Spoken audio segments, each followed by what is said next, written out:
नमस्कार दोस्तों, स्वागत है आपका हमारे चैनल में। आज इस वीडियो में हम आपसे बात करने वाले हैं, जैसा कि आपने टाइटल में ऑलरेडी पढ़ लिया है, कि पोस्ट कोविड या फिर पोस्ट वैक्सीनेशन जो हेयर फॉल की प्रॉब्लम है ये इस बीच में बहुत ज़्यादा बढ़ गई है। अब इसका रीज़न ये मॉनसून वेदर भी हो सकता है, लेकिन पहले भी मानसून वेदर होता था पर इतनी प्रॉब्लम्स नहीं होती थी। अभी जो हम लोगों की नॉर्मल ओपीडीज़ है उसमें लगभग पर डे 2 से 3 पेशेंट इसी तरह के आ रहे हैं जो कि हेयर फॉल की कंप्लेंट कर रहे हैं। और इनफैक्ट हमारे फैमिली में भी अगर आप देखेंगे तो फैमिली में भी स्पेशली फीमेल्स इस समय बहुत ज़्यादा हैवी हेयर फॉल की कंप्लेंट्स करने लगी हैं। तो आइए इस वीडियो को में डिटेल में डिस्कस करेंगे थोड़ा सा कि आखिर इसके रीजंस क्या क्या हैं, और मोस्ट इंपॉर्टेंटली सोल्यूशन के ऊपर बात करेंगे कि भाई कौन सी होम्योपैथिक मेडिसिन हैं जो बहुत ज़्यादा इफेक्टिव साबित हो रही हैं, और कौन से कुछ टिप्स हैं जो आपको ध्यान रखने चाहिए जिससे कि आप इस सिचुएशन से अपने आप को बाहर निकाल सकें।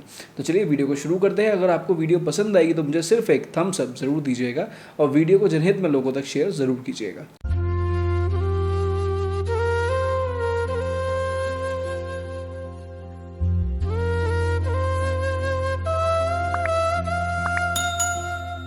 तो चलिए सबसे पहले इस वीडियो में बात कर लेते हैं कि भाई ये जो हेयर फॉल है पोस्ट कोविड या पोस्ट वैक्सीनेशन, तो ऐसा क्या हो रहा है जिसकी वजह से पेशेंट्स को ये हो रहा है। देखिए, किसी भी एक्यूट इलनेस के बाद हेयर फॉल होना बहुत कॉमन सी बात है, लेकिन अगर ये एक्यूट इलनेस बहुत सीवियर होती है तो अक्सर पेशेंट्स को हेयर फॉल बहुत ज़्यादा होता है। अब जैसे कि आप सपोज कर लीजिए कि अगर किसी को बहुत ज़्यादा तेज़ फीवर आ जाए, स्पेशली टाइफॉइड फीवर हो जाए या मलेरिया हो जाए, इनफैक्ट चिकनगुनिया के बाद भी पेशेंट्स को जो है हेयर फॉल होता था, ऐसा नहीं है नहीं होता था। लेकिन अभी जो एक कोविड सिचुएशन थी, कोविड में बॉडी के अंदर इतनी ज़्यादा वीकनेस हो जाती है, बॉडी की इनर स्ट्रेंथ इतनी वीक हो जाती है कि जो हमारी मसल्स हैं वो सारी मसल्स लैक्स हो जाती हैं, और स्पेशली हमारी बॉडी का जो न्यूट्रिशन है वो बेसिकली बहुत हद तक कम हो जाता है।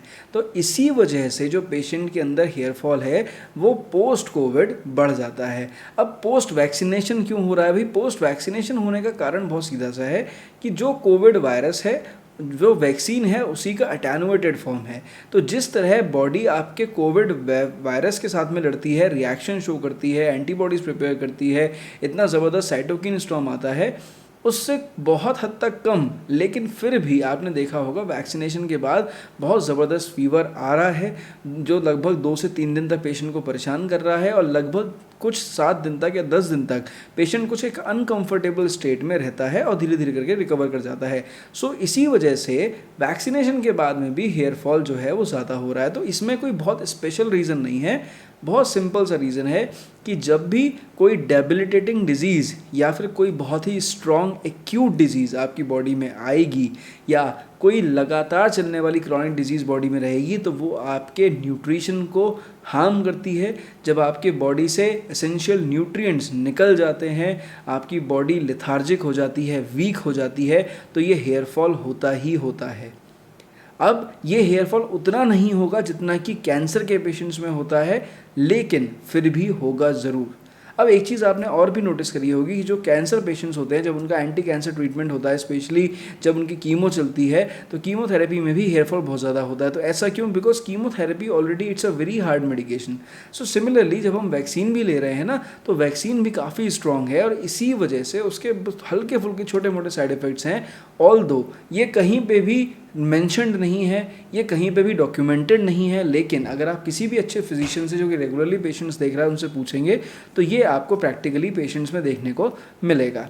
अब हम बात करेंगे सॉल्यूशंस के बारे में कि भाई ऐसा क्या करें कि ये हेयर फॉल होना रुक जाए। सबसे पहले हम बात करेंगे टिप्स के बारे में, फिर हम बात करेंगे मेडिसिन के बारे में। तो चलिए बात करते हैं टिप्स के बारे में। क्या करना है जब आपकी बॉडी डेबिलिटेटेड स्टेट में है और एक ऐसी डिजीज़ से आप गुजरे हैं जिसने आपकी बॉडी के न्यूट्रिएंट्स को, आपकी बॉडी के इन ऑल बिल्ट को बेसिकली हैम्पर किया है, तो यहाँ पर आपको अपनी बॉडी को हायर ग्रेड ऑफ न्यूट्रिशन देना है। अब डॉक्टर्स ने भी, आपने सुना होगा, डॉक्टर्स बोलते हैं कि भाई प्रोटीन इंटेक बढ़ा दीजिए जब आप कोविड से रिकवर कर रहे हैं तो, लेकिन कौन सा प्रोटीन इंटेक बढ़ाएं? अगर आप प्रोटीन इंटेक बढ़ाना चाहते हैं तो प्लांट प्रोटीन्स बढ़ाइए, जैसे कि आप मूंग की दाल, मुरादाबादी या मतलब घुटी हुई दाल जिसे हम कहते हैं वो ले सकते हैं। आप जो बॉइल्ड ओवर बॉइल्ड चना होता है, काला चना देसी वाला छोटा वाला, वो ले सकते हैं। फुल साइज़ का बड़ा छोला भी ले सकते हैं। आप यहाँ पर किसी स्प्राउट्स की फॉर्म में भी ले सकते हैं, आप लोबिया भी ले सकते हैं, लेकिन ये सब आपको मॉर्निंग में लेना है, या तो बॉइल्ड लेना है या स्प्राउटेड लेना है। और जब आप इसको लेंगे तो आप इसे बिल्कुल भी फ्राई ना करें। एटलीस्ट 100 ग्राम ऑफ प्रोटीन, जो ये स्प्राउट्स हैं या फिर आपका बॉइल्ड प्रोटीन है, इसे 100 ग्राम्स की क्वांटिटी में कम से कम अर्ली मॉर्निंग ज़रूर लीजिए, और इससे आपको बहुत फ़र्क पड़ेगा। इसके बाद आप अपनी बॉडी में जूसेस की मात्रा को बढ़ाइए, स्पेशली जब विटामिन सी आपकी बॉडी में जाएगा तो उससे आपको काफ़ी फ़र्क पड़ेगा। आप यहाँ पर विटामिन ई ज़रूर लीजिए। आप कोशिश करिए विटामिन सी जो आपको जूसेस के थ्रू मिल रहा है, अगर आप नहीं ले पा रहे हैं तो विटामिन सी की टैबलेट्स आप ऑलरेडी ले रहे थे कोविड में, उसके बाद भी ज़रूर लीजिए। विटामिन B12 का बहुत इंपॉर्टेंट रोल है, तो इसे एक तरह से बराबर करने के लिए आप यहाँ पर वेजिटेबल जूसेस प्रेफर कर सकते हैं, जैसे कि आप लौकी और टमाटर और उसके साथ में एक एप्पल, इन तीनों चीज़ों का जूस ले सकते हैं। इससे विटामिन ए और विटामिन B12 आपको एक अच्छी क्वांटिटी में मिलेगा। इससे आपको काफ़ी फ़र्क भी पड़ेगा। अगर आप एक ग्लास जूस ये वाला सुबह शाम ले रहे हैं तो इससे काफ़ी फ़र्क पड़ेगा। कोशिश करिए कि जो भी जूस लें आप कोल्ड प्रेस जूस लीजिए, और उसको किसी भी और तरह से पैकेज्ड फॉर्म में मत लीजिए। जब आप कोल्ड प्रेस जूस लेंगे, यानी अपने सामने का निकाला हुआ जूस लेंगे, तो वो आपके लिए ज़्यादा बेनिफिशियल रहता है। ठीक, अब इसके बाद बात करेंगे वाटर की। देखिए, water intake is very much essential. मैं अपनी हर वीडियो में बताता हूँ कि भाई पानी का TDS मेंटेन रखिए, ताकि आपकी बॉडी डिहाइड्रेटेड ना हो। जो भी पोस्ट कोविड पेशेंट्स मेरे अंडर ट्रीटमेंट में अभी भी चल रहे हैं, ऑनलाइन पेशेंट्स भी चल रहे हैं, वो भी सब जानते हैं कि डॉक्टर साहब इस बारे में ज़रूर फोकस करते हैं कि आपको पानी के TDS को मेंटेन करना बहुत ज़रूरी है, ताकि आपकी बॉडी हाइड्रेटेड रहे। नहीं हाइड्रेटेड रहेगी तो दिक्कत होगी। उसके बाद ऑयलिंग। देखिए, ऑयलिंग आप हमेशा रात में कीजिए, दिन में मत कीजिए। अगर आप ऑयलिंग कर रहे हैं तो रात में ऑयलिंग करके सो जाइए, और सुबह आप अपने बालों को वॉश कीजिए। बहुत हार्ड शैम्पूज़ यूज़ मत करिए, extra chemical based shampoos use मत करिए। अगर आप चाहते हैं कि मुझे बहुत ज़्यादा हेयर फॉल हो रहा है, तो फिर आप जो बेबी शैम्पूज़ होते हैं, आप चाहें तो बेबी शैम्पूज़ यूज़ कर सकते हैं, जैसे हिमालय का बेबी शैम्पू यूज़ कर सकते हैं, किसी और अच्छी कंपनी का यूज़ कर सकते हैं। तो आई डोंट प्रेफर ब्रांड्स। सिर्फ इतना समझिए, आपको माइल्ड शैम्पूज़ की रिक्वायरमेंट है, वो ज़्यादा बेटर हैं। जितने आप स्ट्रॉन्ग शैम्पूज़ लेंगे उतनी आपको परेशानी ज़्यादा होगी। अब हम यहाँ पर बात करेंगे पानी की। भाई, अगर आपका हार्ड वाटर है, जो आपके टैप वाटर है वो हार्ड वाटर है, तो हेयर फॉल ज़्यादा होगा। तो कोशिश करिए सॉफ्ट वाटर यूज़ करें। अगर आपका वाटर सॉफ्ट नहीं है, उसमें कैल्शियम ज़्यादा आ रहा है, तो आप अपने RO का पानी या फिल्टर का पानी थोड़ा सा निकाल लें, उसी से हेयर वॉश करें, उससे काफ़ी फ़र्क पड़ेगा।